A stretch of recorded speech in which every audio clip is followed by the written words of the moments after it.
So we have about 15 minutes for questions until the great transfer of population starts in the other room. George had an idea about how to start questions off, so it's a really great idea. And we'll start off with a couple of questions from people who've never asked a question before. As a political meeting, I mean, you know, don't ask a question. That would be very interesting. You know, 45,000 years ago and trying to get from the stories. So we're going to start with if people have volunteered who've not answered a question at a political or this kind of meeting before. We're going to start with a woman, and then we're going to go with man. And I see one straight away there. Yay! I'll get the microphone, by the way. That's the only one that works. So I'm a scientist, biologist, so totally out of this realm. But just going back to the very beginning of your talk, where you talked about economic rent and the solution for it, and you suggested that we should tax, because there is this phenomenon where people use a resource and they overcharge for it. And this always puzzled me, because why don't we actually say what is a reasonable profit?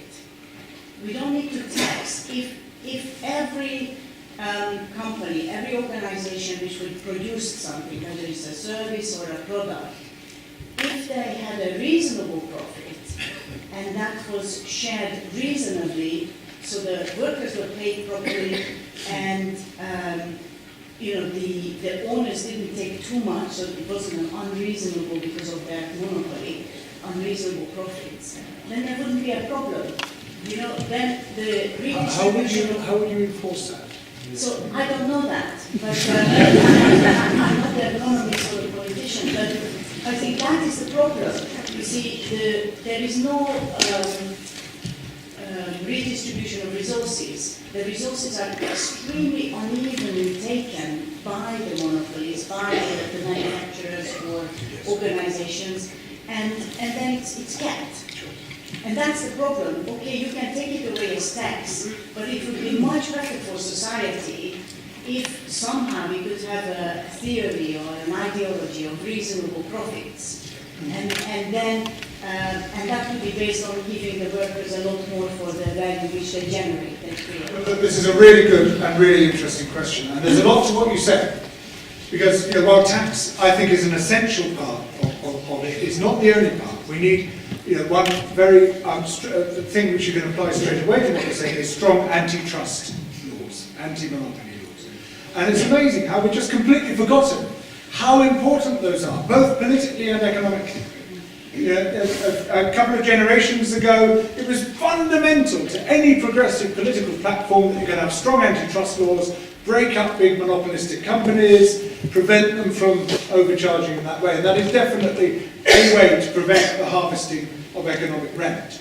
Then you can take that further and say worker-owned businesses, cooperatives, ideally. You know, that is the obvious next step that you go. So these are all essential solutions. I think they're very important parts of it. You can go beyond the cooperative to the commons, which sort of is like the cooperative plus, you know, it's sort of onto the whole next level, which then starts to get very interesting. It's sort of worker/consumer-owned organisation. There's lots of really interesting places you can go. Lots of innovative thinking has been done along these lines. Some innovative practice has been done along these lines as well, going back 150 years or more.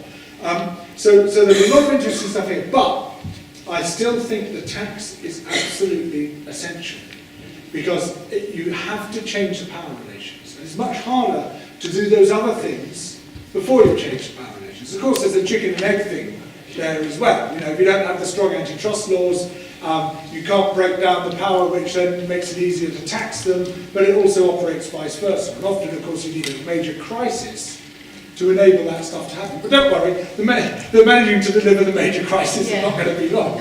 But this time, we've got to be ready to use that crisis. You know, there was a crisis in 2008, and we just let it pass. We didn't use it because we didn't have a story, we didn't have a strategy, we didn't know what we were going to do with it. But you know, I agree with you. I mean, fundamentally, what you're saying is right. except you don't have to, it doesn't have to be either or, it should be both. Thanks. So, now, a man who's going to ask a question, because there are quite a few of them, but there's one there. Good. Excellent. Now we're going to try the other microphone, which might not work. Just to make it extra difficult, I mean, not ask a question that delivered before, now you might have a dodgy microphone. Hello. Okay. Good start. So I think great talk, I think for coming to Cambridge and speaking to us all. And I agree with everything you say, and I think it's a powerful vision.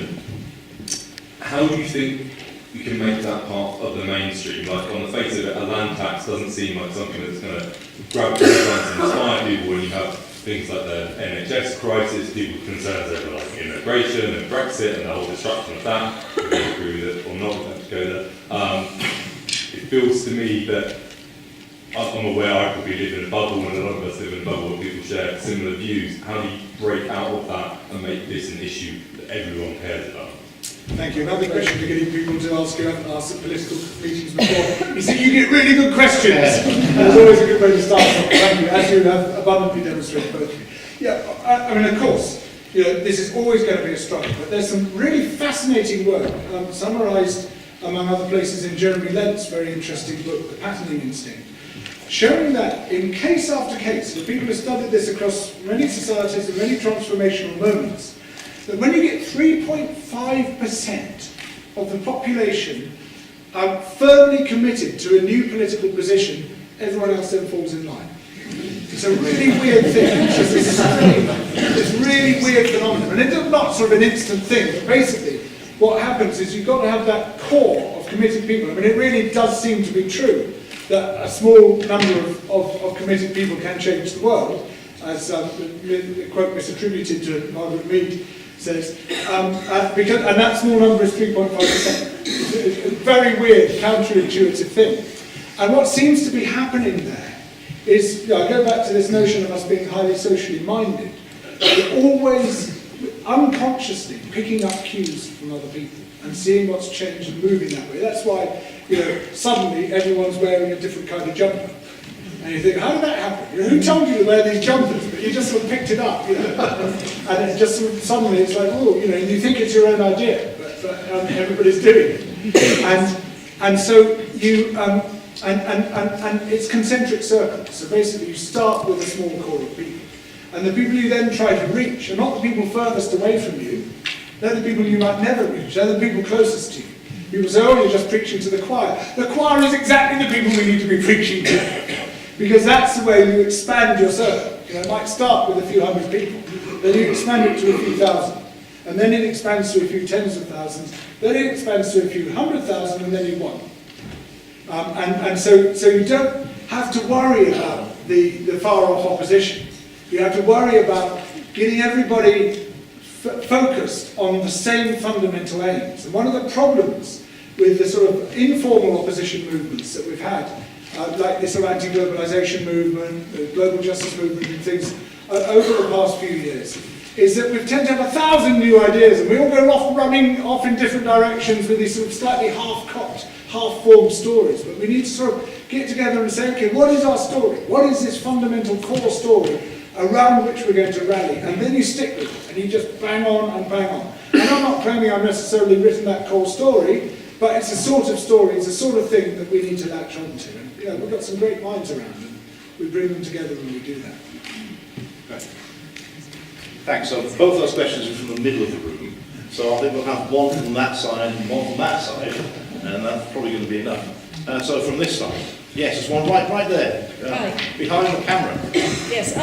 Wait for the microphone. So just, wait for the microphone. So, I'm used to lecturing, so I can share. so am I, but this is a gigantic room. I've walked in Thank you. briefly. Just picking up on your last point, especially with the follow back Brexit hashtag, to me things like that, they're a great idea. However, because they're faceless, the narrative isn't there. So, I mean, I presume you'd agree, it's going to be an easy question, that you need the face-to-face, that sense of belonging is meeting people. I think social media potentially is a downfall rather than something that's positive. You know, that's a great point. Thank you very much. Another excellent question, excellent point. You're absolutely right. Now, I wouldn't say that social media is necessarily detracts from it, but social media itself can't do it. Social media can supplement the face-to-face communication, but it can't replace it.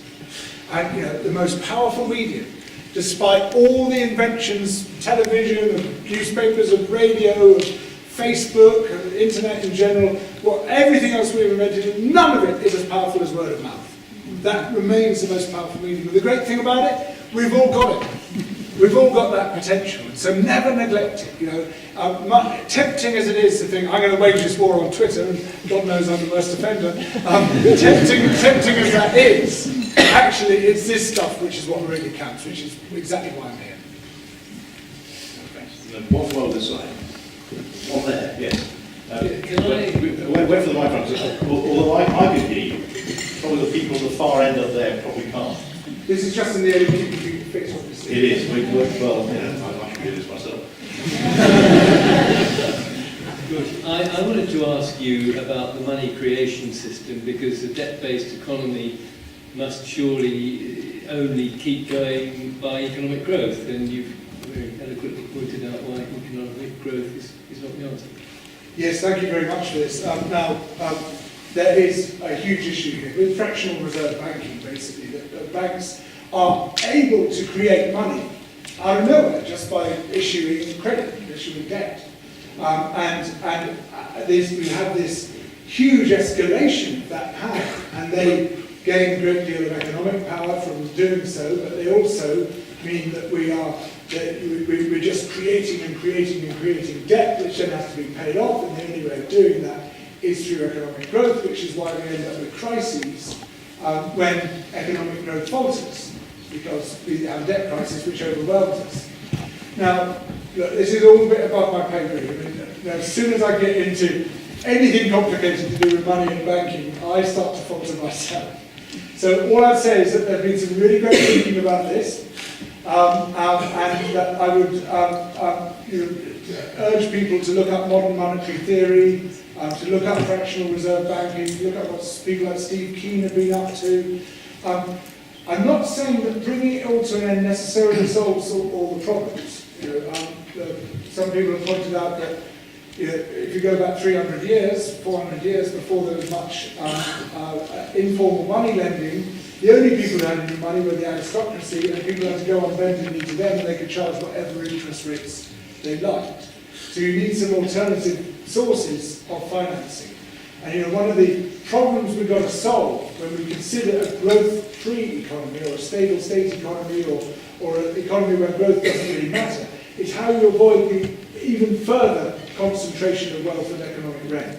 There's some interesting people like Dan O'Neill's, Beth Stratford, and people working on that very issue. It's essential that we give them some help, and we all start thinking collectively. What we don't want to create is a stable economy which is just grabbed by a few people who've already got money at the beginning of that process. But you're absolutely right, this has to be a focus, the creation of money, the role of the banks, the financialisation of society, the securitization of assets. There are so many ways in which the finance system is causing a whole series of escalating, cascading problems which have to be attended to.